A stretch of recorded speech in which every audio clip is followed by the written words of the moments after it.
या व्हिडिओमध्ये कफ प्रकृती म्हणजे काय, त्याचे काय विशिष्ट गुणधर्म आहेत, अशा व्यक्तींना भविष्यामध्ये कुठल्या पद्धतीचे आजार होऊ शकतात, ते टाळण्यासाठी या व्यक्तींनी काय काळजी घेतली पाहिजे याविषयी सविस्तर माहिती आपण या व्हिडिओमध्ये जाणून घेणार आहोत। ज्या व्यक्तींच्या शरीरामध्ये कफ दोषाचा जास्त प्रभाव असतो अशा व्यक्तींची कफ प्रकृती होत असते। कफ प्रकृती असणाऱ्या व्यक्तीची लक्षणं आपण आता बघूयात। या व्यक्तींची शरीर यष्टी ही इतरांपेक्षा सुदृढ असते। हा व्यक्ती बलवान असतो।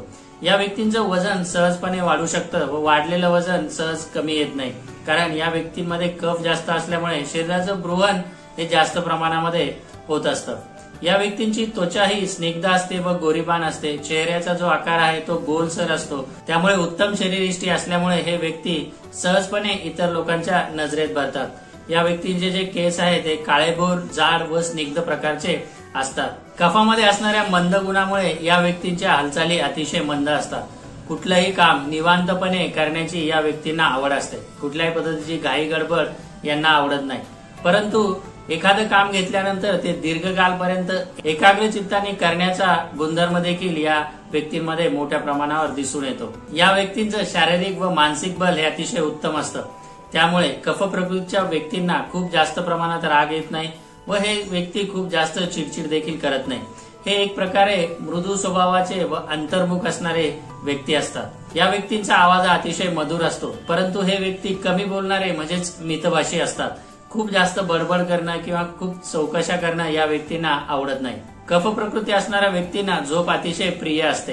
या व्यक्तींना अधिक झोपण्याची सवय असते, त्यामुळे हे व्यक्ती थोड्या प्रमाणात आळशी देखील असतात। या व्यक्तींचे जे बुबुळ आहे ते स्पष्टपणे पांढऱ्या स्वरूपाचे दिसून येतात। भुकेचा विचार केल्यास कफ प्रकृती असणाऱ्या व्यक्तींना खूप जास्त प्रमाणात भूक लागत नाही, त्यामुळे त्यांच्या आहाराचं जे प्रमाण आहे ते बऱ्यापैकी कमीच असतं। कमी आहार घेऊन देखील या व्यक्तींचं शारीरिक वजन मोठ्या प्रमाणावर वाढत असतं। या व्यक्तींना आपल्या खाण्यामध्ये मधुर रसात्मक म्हणजे गोड पदार्थ हे जास्त आवडत असतात। मित्रांनो, यापैकी काही लक्षणं जर तुमच्यामध्ये दिसत असतील तर तुमची देखील कफ प्रकृती असण्याची शक्यता आहे। सर्दी, खोकला, ताप, कणकण या पद्धतीचे इन्फेक्शन या व्यक्तींना सहज होते। त्याचप्रमाणे दमा असेल किंवा अस्थमा देखील या व्यक्तींना होण्याची शक्यता असते। अग्निमांद्य किंवा अजीर्ण किंवा आम्लपित्त म्हणजेच ऍसिडिटी या व्यक्तींना सहज होते। वजन वाढणे आहे, डायबिटीज आहे, मूतखडा आहे किंवा इतर जे कफाचे आजार आहेत या व्यक्तींना सहजपणे होत असतात।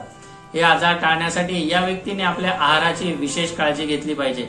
कफ वाढवणारा जो मधुर रसात्मक जो आहार आहे, म्हणजेच मधुर असेल, स्निग्ध असेल किंवा थंड पदार्थ असतील, या गोष्टी या व्यक्तीने पूर्णपणे टाळले पाहिजे। त्याला कमी करणारा असा कडू म्हणजे तिक्त व उष्ण रसात्मक आहार या व्यक्तीने आपल्या खाण्यामध्ये नियमितपणे वापरला पाहिजे।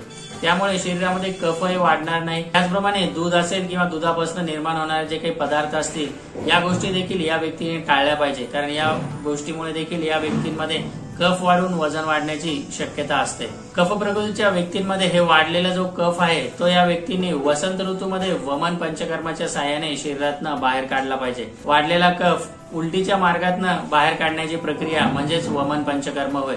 यामुळे शरीरामध्ये वाढलेला कफ कमी येतो, कफाचे आजार कमी येते व कफ ज्या स्थानामध्ये राहतो म्हणजे आपला जो शरीराचा वरचा भाग आहे त्याची व्यवस्थित पद्धतीने शुद्धी होण्यासाठी याचा फायदा होतो। सर्दी, खोकला, दमा, अस्थमा, अपचन, ऍसिडिटी किंवा इतर कफाचे जे आजार असतील जसे मधुमेह असेल, थायरॉइड असेल किंवा वजन वाढणे असेल, या आजारांसाठी या वमन पंचकर्माचा अतिशय फायदा होतो।